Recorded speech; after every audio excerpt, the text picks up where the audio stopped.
एक बार जतीपुरा में जब गोसाईं जी सेवा के लिए मंदिर पहुंचे तो ठाकुर जी थर थर कांप रहे थे।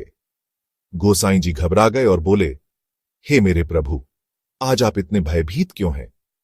ठाकुर जी जोर से चिल्लाकर बोले, म्लेच्छाया, म्लेच्छाया। उस समय मुस्लिम आक्रमणकारियों का आतंक था। मठ और मंदिर तोड़े जा रहे थे।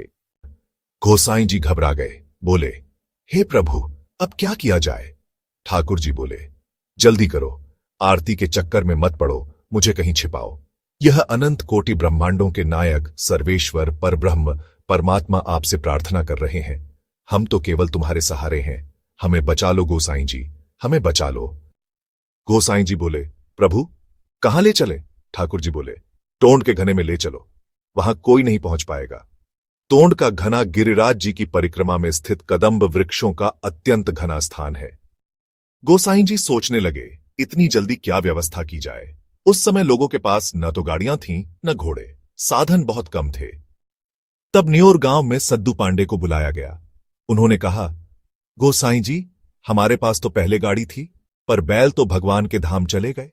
अब तो गाड़ी भी टूटी पड़ी है, बस एक भैंसा है घर में। फिर गोसाईं जी ने पूछा, बताओ क्या करें? ठाकुर जी बोले, कोई बात नहीं, पांडे जी का भैंसा ले आओ, आज उसी पर सवारी करेंगे। हमारे साले श्री यमराज भी तो हमेशा भैंसे पर ही सवारी करते हैं, आज थोड़ी देर हम भी सवारी करेंगे। फिर गोविंद कुंड का जल लाकर भैंसे को स्नान कराया गया। उसे सुंदर वेशभूषा पहनाई गई, बहुमूल्य इतर लगाया गया, भैंसा चकाचक चमक गया, तुलसी की माला पहनाई गई, तिलक लगाया गया और श्रीकृष्ण शरणम मम मंत्र सुनाया गया। उसके ऊपर कोमल गद्दी बिछाकर ठाकुर जी को विराजमान किया गया। ठाकुर जी बड़े प्रसन्न हुए। सद्दू पांडे के भैंसे को भगवान के श्रीअंग के स्पर्श का सौभाग्य मिल गया। भैंसे ने कौन सी साधना की थी, उसके तो भाग्य ही खुल गए। गोसाईं जी भी साथ में अमनिया सामग्री और पूरा साजबाज लेकर चले। राग भोग की सेवा थी, इसलिए तानपूरा पखावज आदि भी साथ चले। अचानक रास्ते में भैंसा बिछक गया और हुर हुर करता हुआ दौड़ पड़ा। ठाकुर जी चिल्लाए, अरे अरे पकड़ो! कुंभनदास जी और चतुर्भुजदास जी दौड़े, कहीं लाला गिरकर चोट ना खा जाए। यह सोचकर ठाकुर जी की भुजा पकड़ ली। अब भैंसा तेजी से दौड़ रहा था और सारे वैष्णव पीछे पीछे भाग रहे थे। आखिरकार टोंड के घने में पहुंचे। वहां ठाकुर जी के लिए सुंदर चौकी सजाई गई। ठाकुर जी विराजमान हुए। उन्हें झारी यानी ठंडा जल से जल पिलाया गया और भोग अर्पित किया गया। पूछा गया, जय जय प्रभु, आप भोजन क्यों नहीं कर रहे? ठाकुर जी बोले, भूख तो खूब लगी है, पर हम खाएंगे नहीं। गोसाईं जी ने पूछा, अरे क्यों नहीं खाओगे?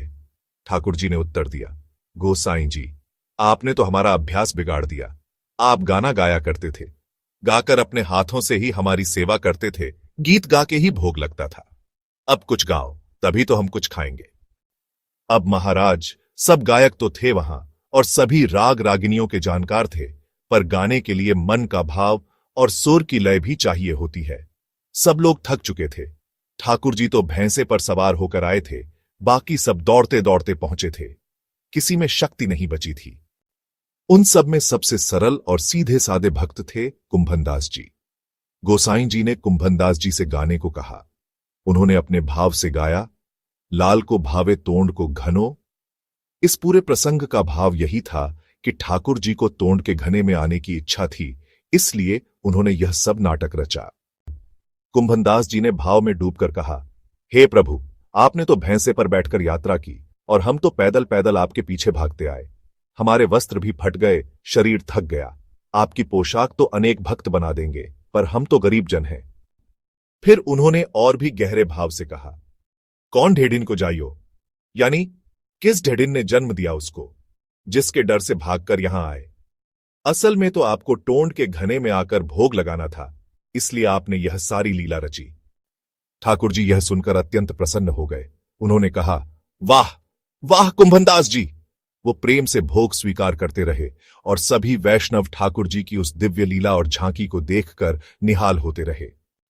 राजभोग तक ठाकुर जी वहीं टोंड के घने में विराजे रहे। फिर बोले, अब म्लेच्छ चला गया, चलो अब मंदिर लौट चले। सभी भक्तों ने जयकार की, बोलिए वृंदावन बिहारी लाल की जय। वल्लभाचार्य महाप्रभु का जीवन संघर्षों से भरा रहा। वे अधिक समय तक वृंदावन ब्रज में नहीं रह सके। उनके पश्चात श्री गोपीनाथ जी गद्दी पर विराजमान हुए और विट्ठलनाथ जी ने उनसे आज्ञा लेकर ठाकुर जी की सेवा में स्वयं को समर्पित कर दिया। श्री गोपीनाथ जी भी अधिक समय तक नहीं रहे। उनके बाद वैष्णवों ने गोसाई जी को ही आचार्य पद पर अभिषिक्त किया। गोसाई जी स्वयं ही समस्त परिचर्या करते थे। ठाकुर जी की सेवा के लिए स्वयं अपने हाथों से श्रृंगार तैयार करते, स्वर्णाभूषण अपने हाथों से पहनाते, गर्मी के समय कलीदार पुष्पों से गहने गूंथते और वसंत ऋतु में ठाकुर जी के अंगों के लिए वसंत श्रृंगार भी स्वयं बनाते थे। नाथद्वारा के महाकवि नाभा जी ने इस भाव को सुंदर शब्दों में कहा है, हम और क्या कहें, वही गोकुल, वही नंद, वही सदा दीक्षित ब्रह्म स्वरूप विभु है। जहां घोष अर्थात गायों का निवास देखकर देवराज इंद्र का भी मन मोहित हो जाता है। दीक्षित एक उपाधि है। अग्निहोत्र करने वाले ब्राह्मणों को ही सोम यज्ञ करने का अधिकार प्राप्त होता था। जो ब्राह्मण सोम यज्ञ की दीक्षा देते थे उन्हें ही दीक्षित कहा जाता था। महाप्रभु वल्लभाचार्य जी का प्राकट्य 100 सोम यज्ञों के फलस्वरूप हुआ। सोम यज्ञों से उत्पन्न होने के कारण उन्हें वैदिक परंपरा में दीक्षित माना गया। नाभा जी कहते हैं कि श्री कृष्ण अवतार के समय द्वापर युग में नंद भवन की जो शोभा थी, वही शोभा कलयुग में गोसाई जी महाराज ने जतिपुरा में प्रकट कर दी। उस समय भारत में मुगल काल था। राजाओं के पास पहले जैसी श्री संपन्नता नहीं रही थी, और यदि कुछ थी भी तो वे उसे भोगने के अधिकारी नहीं रह गए थे। इतिहास के गूढ़ विद्वानों का मत है कि उस काल में हिंदू समाज गहरी हीन भावना और आत्मिक पतन से जूझ रहा था। विधर्मियों के द्वारा इतना दमन हुआ कि समाज निरुत्साहित और थका हुआ हो गया था। ऐसे समय में श्री गोसाई जी ने श्री कृष्ण की सेवा का अद्भुत रस प्रकट किया।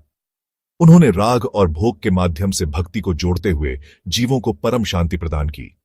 श्रीनाथ जी के ऐश्वर्य को देखकर बादशाह अकबर तक लज्जित हो गया। उसने कहा, हम तो यही समझते थे कि हम ही इस देश के शहंशाह हैं, हमारे ही भोग विलास सबसे बड़े हैं, लेकिन हम तो वैसा खाना पीना भी नहीं कर सकते जैसा श्रीनाथ जी को भोग स्वरूप अर्पित किया जा रहा है। हम तो एक तानसेन पर फूले नहीं समाते, लेकिन यहां तो ठाकुर जी के लिए एक से बढ़कर एक गायकों द्वारा लाड लड़ाने वाले गीत गाए जा रहे हैं और उन्हें अपार भोग अर्पित किया जा रहा है। नाभा जी ने कहा, अरे अकबर तो बहुत छोटी चीज है। भगवान की सेवा में श्री गोसाई जी ने ऐसा वैभव प्रकट किया कि इंद्र भी मोहित हो जाए। ऐसे ठाठ तो इंद्र के भी नहीं है। एक बार गोसाई जी ने ठाकुर जी को दूध का भोग लगाया। चांदी की कटोरी में बढ़िया केसर, इलायची मिश्री युक्त घोंटा हुआ दूध ठाकुर जी के मुख से लगाया। ठाकुर जी ने एक ही घूंट में पीकर हाथ से कटोरी हटा दी। गोसाई जी बोले, जय जय लाला, क्यों नहीं और पी रहे हो? ठाकुर जी बोले, यहां इतनी ज्यादा मिश्री है कि हमसे पिया नहीं जा रहा है। गोसाई जी ने बच्चों की तरह मनुहार करते हुए कहा, अरे थोड़ा और पी लो, नहीं तो कमजोर हो जाओगे। थोड़ा सा और पी लो। अगली बार गोसाई जी ने दूध में मिश्री थोड़ी कम डाली। ठाकुर जी ने फिर एक घूंट पीकर कटोरी हटा दी। गोसाई जी ने पूछा, अब क्यों नहीं पी रहे हो? तो ठाकुर जी ने बाल भाव से उत्तर दिया, यह दूध तो फीका है, इसमें तो मिठास है ही नहीं, हमसे नहीं पिया जाएगा। गोसाई जी मुस्कुराकर बोले, बड़े लीलाधारी हो, ज्यादा मीठा भी नहीं पिया जाता और फीका भी नहीं पिया जाता, आज तो पी ही लो। फिर जैसे तैसे उन्होंने ठाकुर जी को दूध पिला ही दिया। अगली बार गोसाई जी केसर मिश्रित दूध के साथ एक अलग कटोरी में मिश्री लेकर ठाकुर जी के पास आए। ठाकुर जी ने बाल भाव से पूछा, यह मिश्री अलग क्यों लाए हो? गोसाई जी ने उत्तर दिया, मिश्री ज्यादा हो तो आपको पसंद नहीं और कम हो तो भी पसंद नहीं, इसीलिए अब जितनी आपको रुचिकर लगे उतनी ही मिश्री मिला लो। ठाकुर जी बोले, हमें तो दूध में मिश्री मिलाना आता ही नहीं है, हमें तो यह अंदाजा ही नहीं है कि कितनी मिलानी चाहिए। गोसाई जी ने हल्की झुंझलाहट में कहा, तो फिर ज्यादा लाड़ बुझक्कड़ मत बना करो, जैसा पिलाएं वैसा पी लिया करो। इतना सुनते ही ठाकुर जी गोसाई जी से लिपट गए। गोसाई जी प्रेम से विह्वल हो उठे। इस प्रकार उन्होंने नंद बाबा और यशोदा मैया जैसा सुख अनुभव किया।